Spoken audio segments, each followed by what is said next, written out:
So whenever I am looking at the portrait, there are many different elements that I am considering.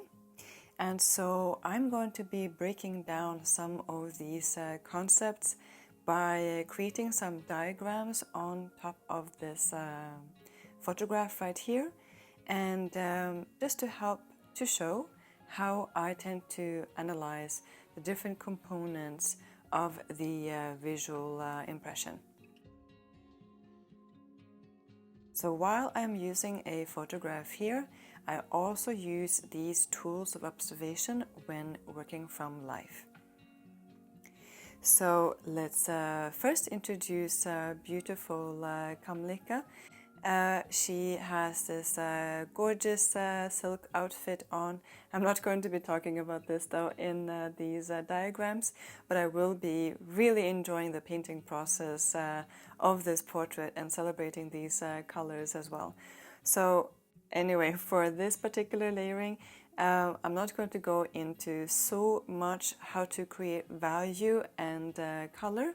I'll be focusing more on how to see the different elements of structure when contemplating upon the portrait. So first thing, when we are working with anything, and certainly with portraiture, we can consider the vertical proportions. And so here I have the top of her head, the bottom of the chin, the top of the eyebrows, the area below the lower eyelid, nose, corners of the mouth, and then I also brought in some indication to the earlobe and the top part of the ear that is represented by this beautiful ornate earring in this situation. And I'm also just creating a bit of a overall proportion to the high point of the shoulders, which is created by the garment in this case. I also positioned here a reference to the bottom side of the necklace. I could also have brought in maybe some other lines creating more specifically the position of the pit of the neck, but in this particular portrait I found that these essential vertical proportions are really the key areas to structure with in this particular arrangement. Then there are many ways of going about translating the vertical proportions. If you are using a comparative measurement technique, then you can, for example, be just indicating in your drawing, here is the eyebrow, for example, and here is the chin. So how many heights of that relationship do I have in, for example, the distance from the eyebrows to the top of the head? So that is a way of further breaking down the vertical proportions. If working or when working in the method of sight size, I actually just transfer the vertical proportions onto my drawing or painting, and basically just grab them and get them for free. And there are many ways of translating this also when you're working from life.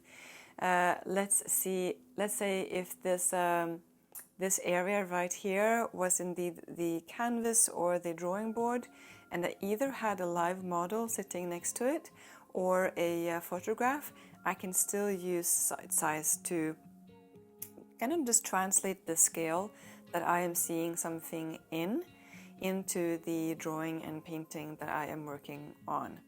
I'm not going to go full on into sight size in this exploration right here, but just to say that that would be the principle of it, and it's possible to also set it up so that you can be working in life size as well as typically in a slightly smaller size, and all that is augmented relative to the distance between the portrait or the person and the easel, and between the easel and the viewpoint of the artist.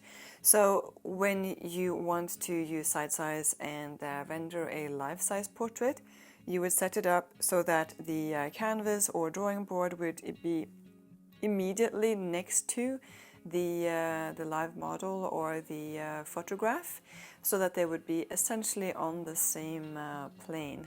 And then you would still step back maybe a couple of meters or a couple of feet in order to see the portrait and the painting or the drawing side by side without any distortions sneaking in. So maybe at another point in time I'll go further into discussing site size, but for now let's move on. So the second thing that I tend to evaluate with sort of closer inspection is the element of the horizontal proportions.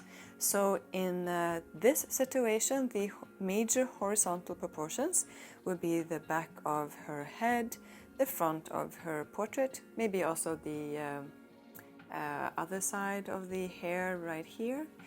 Although a lot of that kind of just melts into the background. So in this situation, I actually felt that the structural essence of this portrait was more to do with the contour of her portrait in this side, but certainly the back of her head is important as well. And then the division of her ear and jawline right here, the edge of the eye, the corner of the eye, and how that aligns with the nostril right there, as well as on the corresponding side or on the light shape side, the edge of the eye here and how that corresponds with the nose on that side. And then finally I have in here positioned the corner of the mouth on both sides, and then I also just brought in the center line in this situation. Of course, I could expand a little bit further and say that there are also width proportions right here and right here. So the combination of the vertical proportions to the horizontal proportions starts to look a little bit like a grid, and that's essentially what it is. It's about finding the various coordinates that will then relate to each other.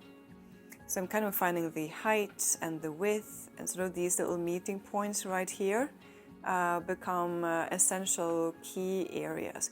Now, I don't tend to draw it exactly up like this, but just to show a little bit that that is one of those relationships that I will be evaluating.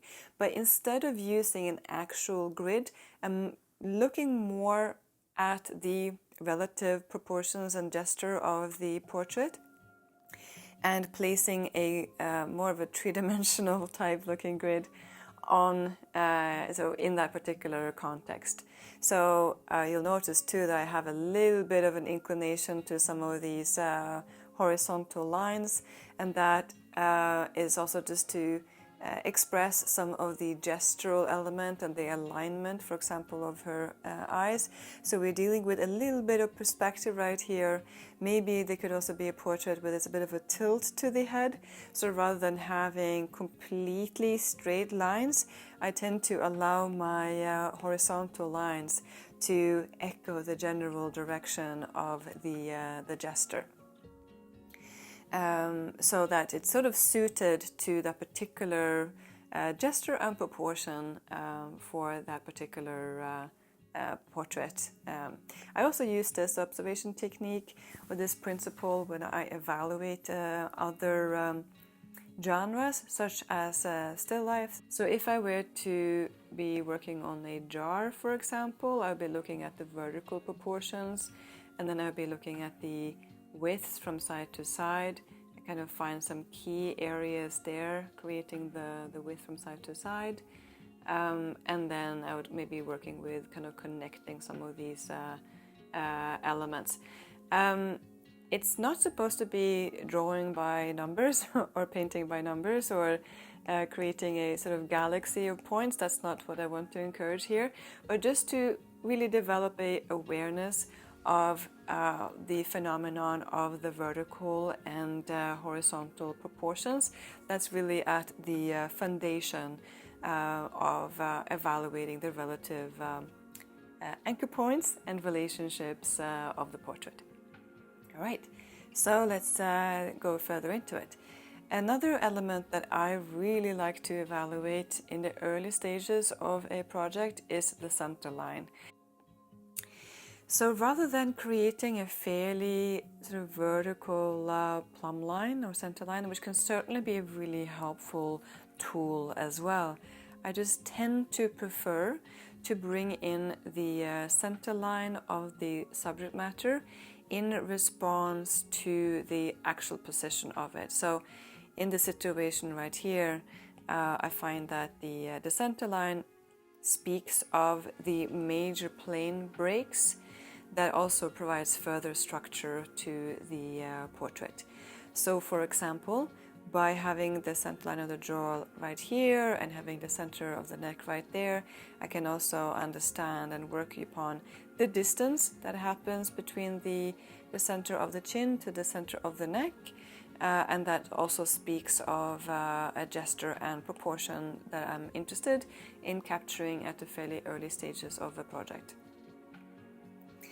I will sometimes include the center line in the construction part of the drawing, or if I know that there is part of the center line that will eventually become more of a visual component in the drawing or the painting. And especially when working from life, but also when working from photographic images, I find that bringing in the center line also provides further assistance to evaluating the distance from the one side of the portrait to the center, and then the other side of the portrait to the edge in the situation. So I find that to be applicable both in a three-quarter profile, like is the case right here, as well as when we are looking at the portrait straight on in a more iconic perspective. Having the center line indicated in that situation also can create a major assistance in sort of determining the relative symmetry of somebody's portrait. Next up, there is also a couple of sort of observation techniques that I also enjoy evaluating, both during the block-in stage of the portrait, as well as just continuing assessing as I'm moving through the development of the portrait. And this is applicable for both drawing and painting, because it really does have to do with just observation techniques. So I tend not to draw these triangles, but I'll tend to look at these relationships in nature. So I will, for instance, let my eye move from the edge of her eye to the other edge of the eye, middle of the nose, and also travel through those 3 points a couple of times, let's say in the reference or from nature, and then I will travel the same journey in my drawing or painting. And that way I can also kind of get an intuitive sense of what the relationships are. I can also hold up something that is very straight, like a knitting needle or a skewer, and just hold it at a straight arm's length, and then rotate my hand or rotate the skewer until it kind of locks in the same diagonal as, for example, this relationship right here. So even if I just hold that up in the air, I can get a sense of what the main inclination is that helps to connect the edge of the eye in the situation to the tip of the nose, and how that relates to the corresponding anatomical landmark to the other side. And so what we see here then is a triangle in perspective, and it speaks of the foreshortening that would happen on this side in the situation, and more the kind of extension that happens on this side. So even if we don't have a frontal portrait where this triangle will be more symmetrical, it still is a fantastic observational tool just to see how the major relationships of the eyes and the nose are like. I find that implementing this type of observational practice when engaging with a portrait really does help to sway against a tendency of having a lopsided proportion. Sometimes it can happen that one eye ends up a little bit too high up maybe, or or it's a little bit too far out relative to the overall rotation of the portrait. So just getting used to looking at things in this sort of triangular relationship way really just helped to sort of check where, for example, her eyes relate to the center of her nose, for example. And then I can do the same thing in other areas. So just looking at the edge of the eye to the tip of the nose is just an example of how you can be using this triangulation technique. So, for example, here's another one. Just looking at the relationship between the corners of the mouth to the center of the nose in this situation. And then, of course, you can kind of look at it together where it forms a little bit of an hourglass.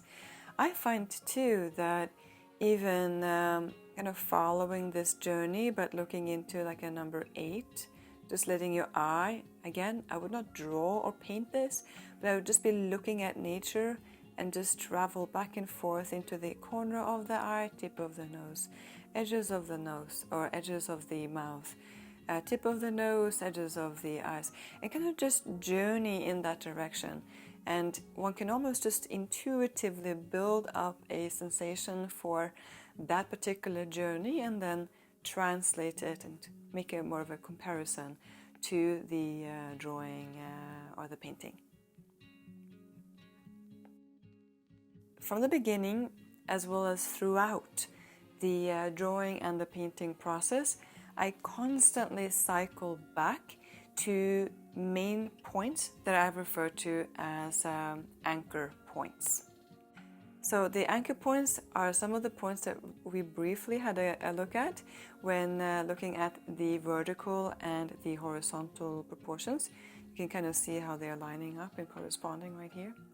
So the main kind of structural keystones that really help to provide the specific proportions as well as a gesture of a person. So in this situation, I'm looking at the chin, for example, really making sure that that works well in relationship to the forehead. Looking at the hairline right here, that helps to also position the earlobe. I'd like to really see how the earlobe is connected to the jawline right there, so that's the main anchor point. And of course, where the position of the nose is important. And then I have already mapped out right here the edge of the eye, corner of the eye, corner of the eye, edge of the eye, eyebrows, definitely. I also find that the lower eyelid is also an essential anchor point proportion of the eyes. And I think overall it's more helpful to think about the proportion of the eye as a sequence of 2 relationships rather than just having one center line, because through using these 2 points rather than a single line, this is much more arbitrary. But when you have the position of the eyebrow and the bottom of the lower eyelid, I think that it captures the proportion of the eyes with so much more efficiency, meanwhile being relatively straightforward and simple. It's not a lot more complicated to have 2 lines instead of 1, but what it yields is just so much more than a single line. So again, for that reason, of course, in the context of the portrait, certainly the eyebrows are an important landmark, and I find that in combination with the lower eyelid, that along with the edge and the corners of the eyes on either side of the portrait are key zones to find the position, the proportion of the eye within the overall proportion of the portrait. And then I tend to also search for, of course, the corners of the mouth. So that's usually the first thing that I will look for when finding the proportions of the mouth. And then I will generally quickly follow up by searching for the midpoint where the top and the bottom lip meet. Often there's a bit of a plane change that happens in that area, and they micro shadow that is produced as the top and the bottom lip meet. So that is a really helpful indication in determining the position of the mouth within the sort of distance created between the tip of the nose and the chin. So really, the anchor points can be determined by visual elements. So in the zones that you have a high degree of contrast and you want to use some of these contrast to guide the way, you could see a little bit of a cast shadow right here, for example. That can be a really helpful element to keep an eye on. And then I think really any sort of significant visual contrast, such as the hairline in this situation, as well as the contour of her portrait, that's overall just a linear anchor point. And then within the portrait, again, eyebrows, lower eyelid, edge of the eye, corner of the eye on either side, as well as nostril, tip of the nose, the vertical proportion of the nose, corner of the mouth on either side, as well as that sort of darker landmark, or typically a darker shadow or halftone below the lower lip. So whether I'm working from live or from photo, I am looking at all of these relationships, and then throughout the journey of the drawing or the painting, I'll be looking at how they relate to each other throughout that process. And again, whether I'm working from live or from photo, I find that in photo it's also possible, because working with somebody who is moving, but I still find it to be a really good habit to constantly evaluate how these relationships fit together, and as one area develops, it will affect how the other area appears. So the red lines right now would be representing some of the sort of earlier kind of rougher block in that could be practical to implement in this type of situation right here. So refining that a little bit further, you could end up with something like this. So again, I have the position of the eyebrow, and I just started to block in the position of the lower eyelid right here. I want to bring that in there. And then we have the corners of the eyes. And then I find that this is quite a nice sort of large shape right here, kind of indicating the sort of oculus of the eye socket in tandem with the position of the eyebrow. And then in a very sort of simplified way, there is sort of this triangular position of the nose in this situation, where it tapers in a little bit at the glabella, it expands a little bit kind of by the nostril, and so all in all it kind of creates this larger triangular plane. Next up, just following the contour of her hairline, the back of the neck, the front of the neck, and then the external contour of her hair. We very quickly obtain the big impression of Kamlika's gesture and proportion. And so if we just for a moment actually remove the portrait, let me also just change this color so we can see it a little bit better. Just in this very simple way, we can capture the essence of her specific gesture and proportion. And we don't really need any excessive amounts of detail in order to evaluate this. And I find that the more we can, in a way, practice and exercise this type of abstract observation technique, the more equipped we tend to be in terms of being able to very quickly capture somebody's gesture and proportion, which is a benefit as when I'm moving forward and building upon that. And also, thinking about something like this in such a simplified way is a major assistance when developing something into more of a rendered stage. So even when I'm at the stage in my painting process where I'm starting to work with really settled transitions of the portrait, let's say, I can still go back and just think about like how the back of the hair relates to the front of the hairline, and how that rhythm ties in with the back of her neck, and how this distance is in relationship to that, and in relationship to this distance on the other side, for example. Throughout the process of drawing and painting, I constantly come back to this point of evaluating. Let's bring back Kamlika right here and see what happens if we actually replace some of these block inlines now with more visual information. So I just replaced these block in of her hair with a brown line, just to make it a little bit more corresponding to her shadow shape color value. And then in this situation, I also started to indicate more specifically the planes traveling down on to the shadow of her jawline. So if we are to divide something into shadow shape and light shape, the result can look like this. So in this situation, I have the contour of her hair, the contour of her portrait, the contour of the back of her head, contour of the hairline, and then instead of, well, I have a bit of a contour of the neck right here as well, but now I'm also starting to go into the specific shadow shape contour of her portrait, which in this particular light situation, admittedly, was not particularly obvious.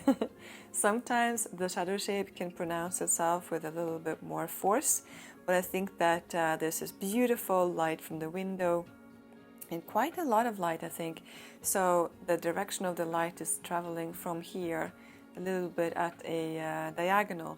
And I can also see that in response to where the highlight is positioned, as well as in response to where the shadow shape start to generate.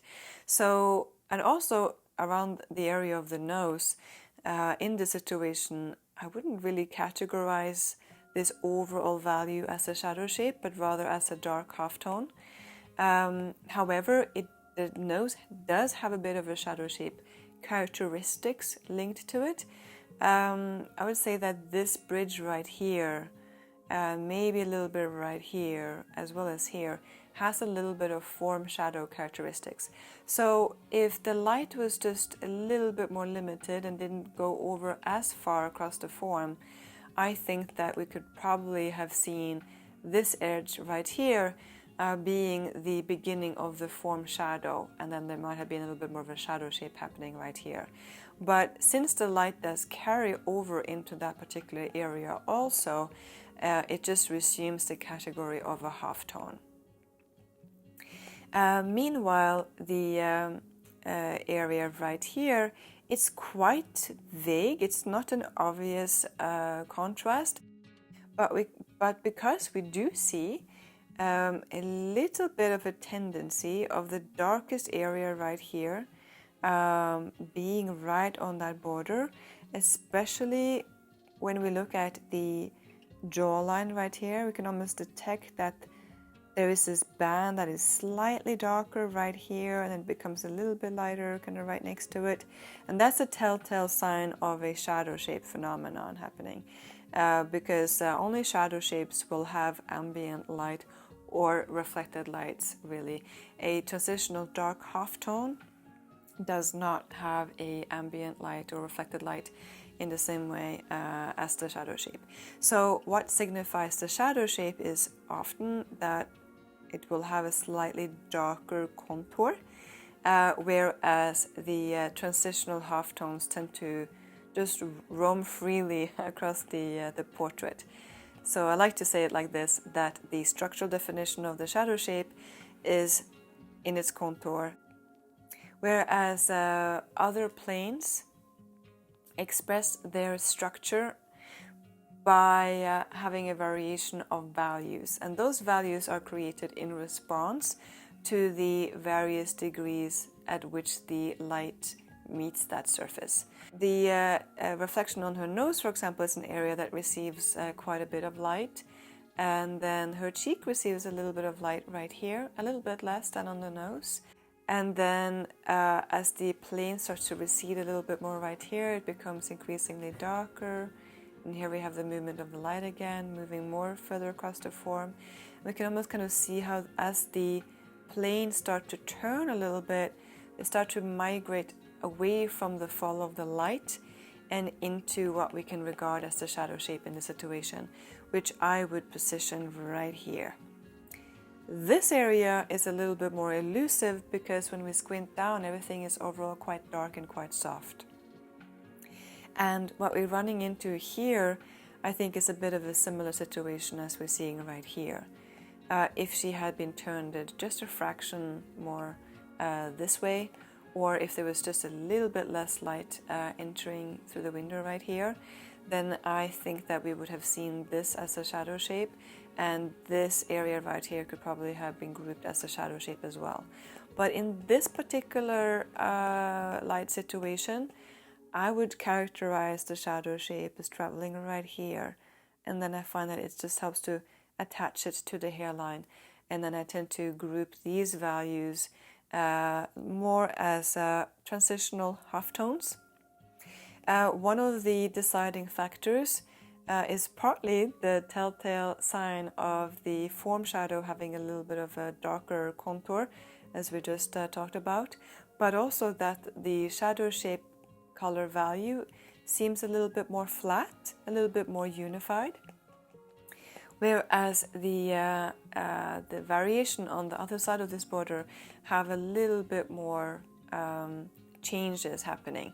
So we can see, for example, right here it's a little bit darker, it becomes a little bit lighter, it goes a little bit darker again, and then it goes lighter, and then it moves towards the light where it finally meets the highlight on the forehead.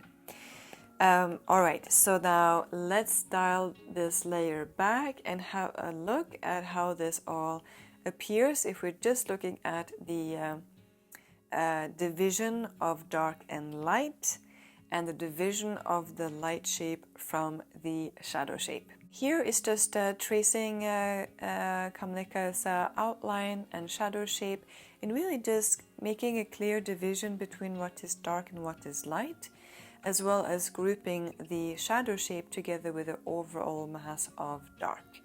And so at this point in time, the gesture and proportion is very proximate. I would say that the big gesture and proportion is echoing nature.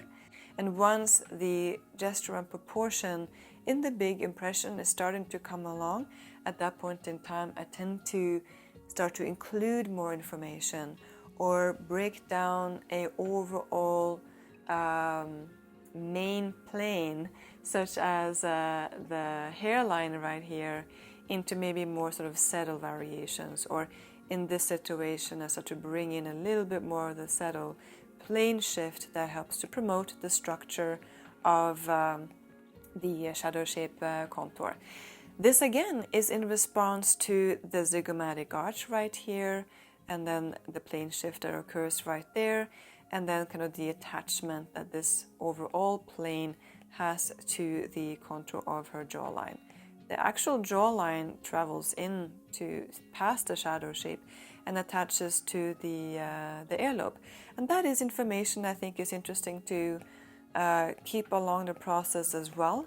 But if I'm really just thinking about the visual essence of what I am observing and just dividing shadow away from light, this is a way that I can consider that. I tend not to bring too much structural information into the overall dark value or dark mass. And if I do, I tend to do it in a way that appears a little bit more visual. For example, when you now squint way down, you'll see a division between what is dark and what is light. You notice a little bit more like the landmass of dark values that surrounds the light shape of the portrait, and of course you notice some of these darker accents within the portrait. And maybe if you are particularly attentive, you notice that there is a darker outline right here as well. So it is still possible to include structural information inside of a darker landmass, but I tend to do it in such a way so that it doesn't jump out visually. So in this situation, I have brought in a contour at the back of her neck because I find that it speaks of the specific gesture and proportion. I also find that there is a beautiful connection between that contour and the movement of her hairline right here. So I want to bring it in because of these two main elements. The proportional relationship it has to the neck on the other side, as well as the gestural element that it has to the overall position of her within this space.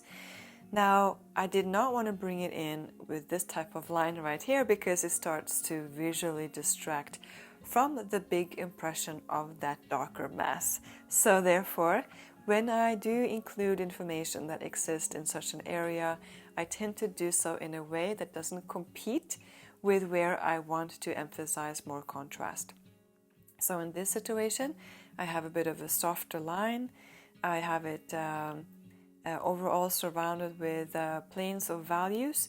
So when I squint way down, I barely notice it, but when I open my eyes, I see it's there and I recognize its presence and its function. So next element up, I mentioned briefly that the structural definition of the shadow shape is around the contours, whereas the other three-dimensional planes in nature will have to be expressed not by outlining, but by just applying the value that they have. So when I build upon a drawing and also a painting, although in paint I tend to move into the modeling maybe a little bit earlier than I may do in drawing, but I will still think about this relationship no matter in which stage of the process where I am. After I regard the big impression, the big mass as presented by the darker shapes together with the light masses, potentially the contour of the shadow shape if I have one, I then start to engage more with the element of transition.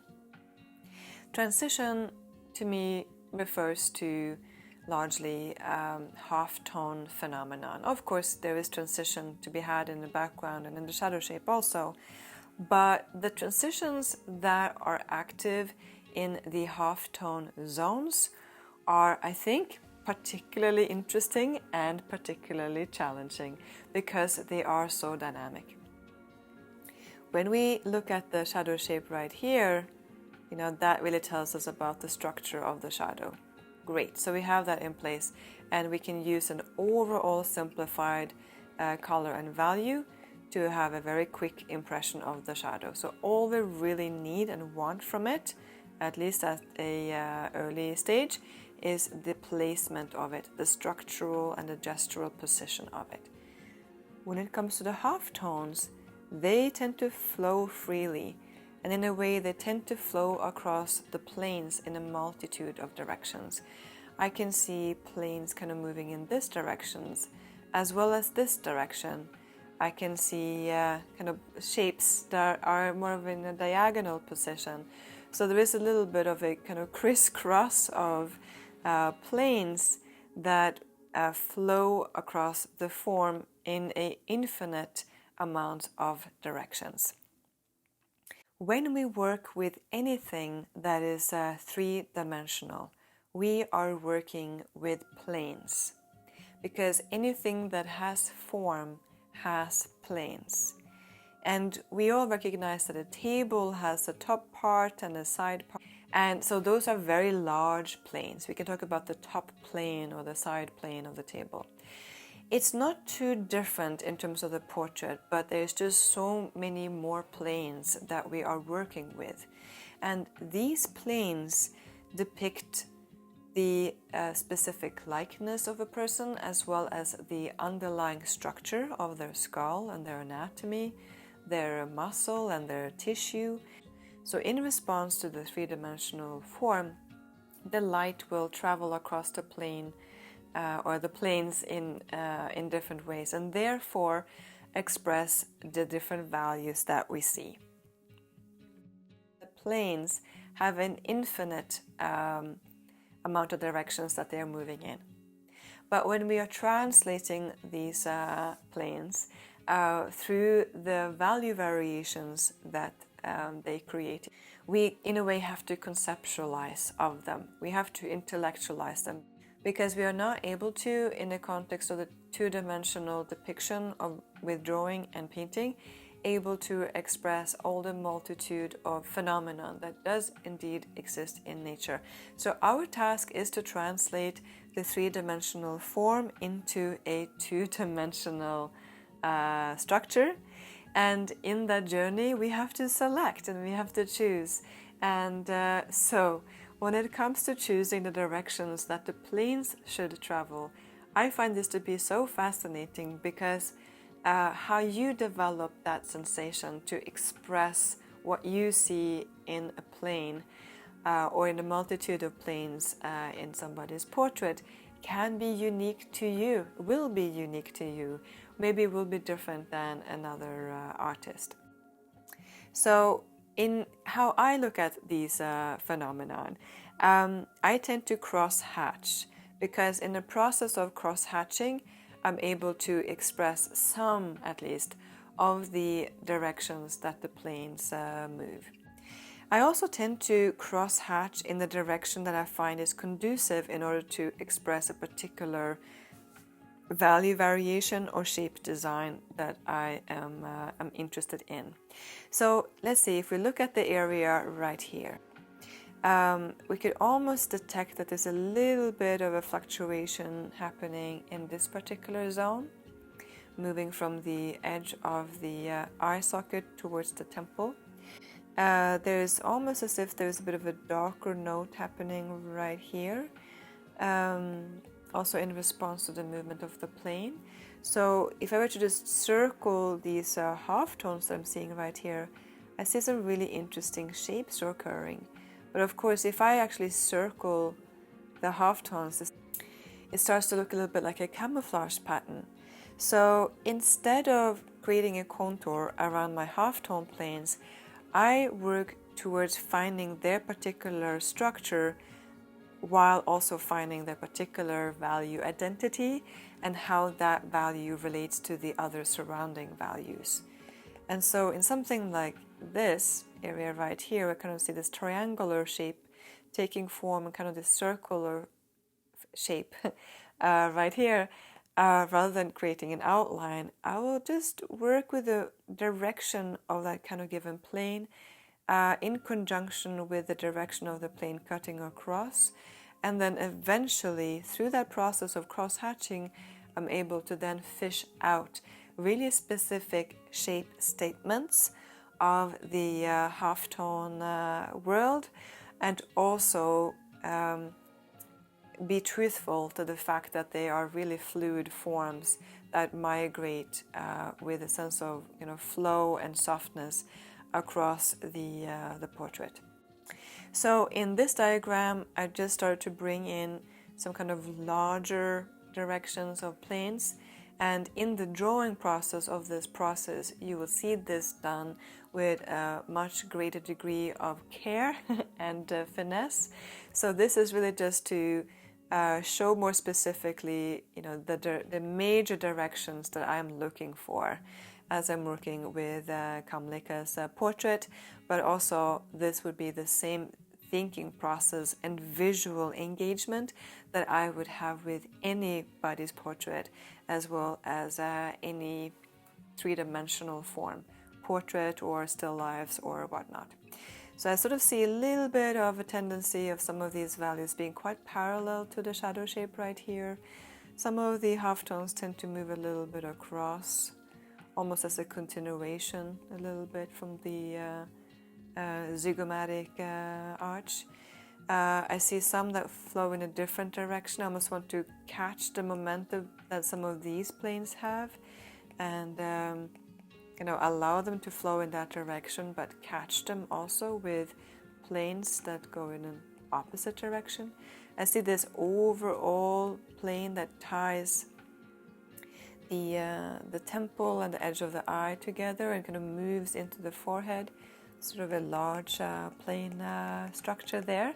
But then there is also sort of subplanes, so sort of smaller variations that occur within that larger mass.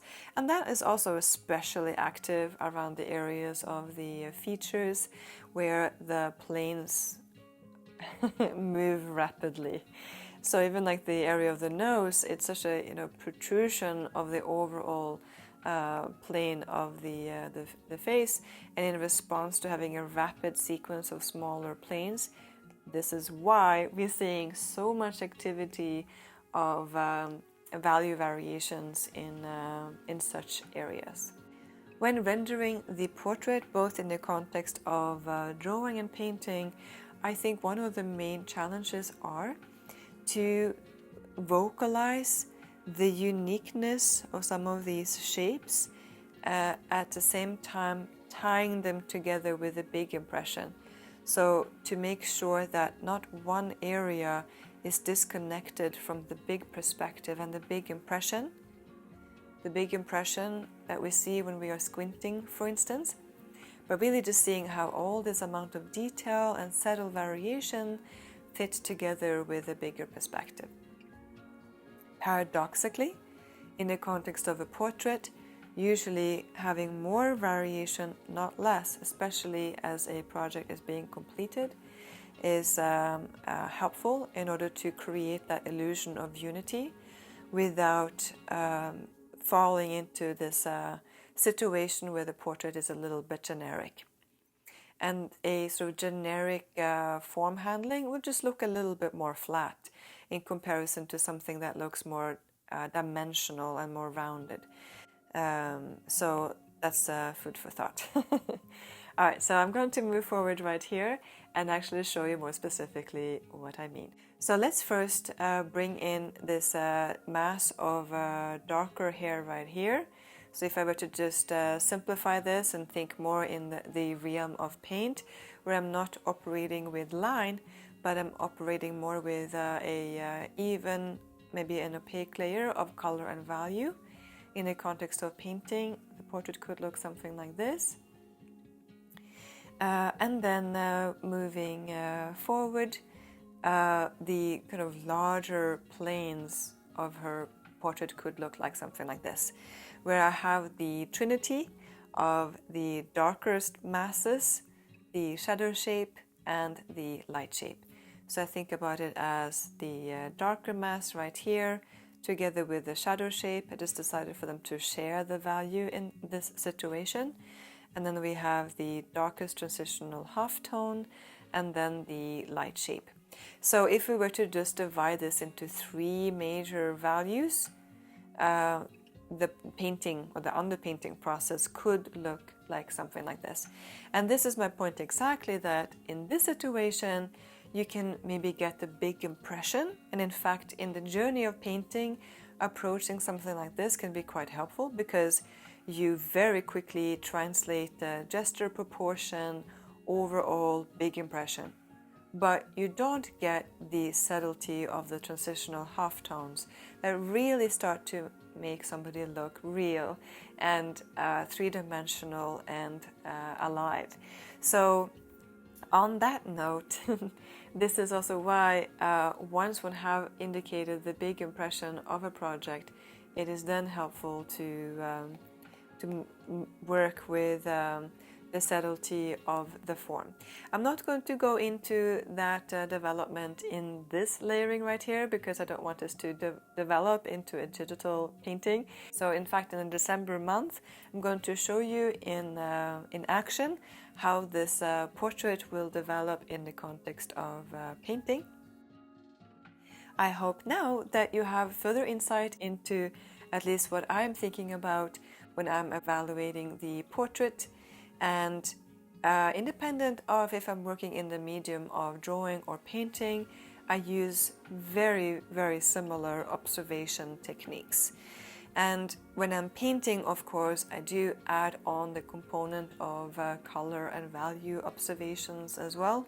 But insofar as the essence of the structure and proportion goes, I hope that this can provide some guidance. And if there are other ways that you like to observe or that you like to work that works for you, that's great. So what I'm proposing right here is not intended to be dogmatic at all, but rather as a springboard towards evaluating all the ways in which we can engage with the beautiful and dynamic dimension and world of portraiture.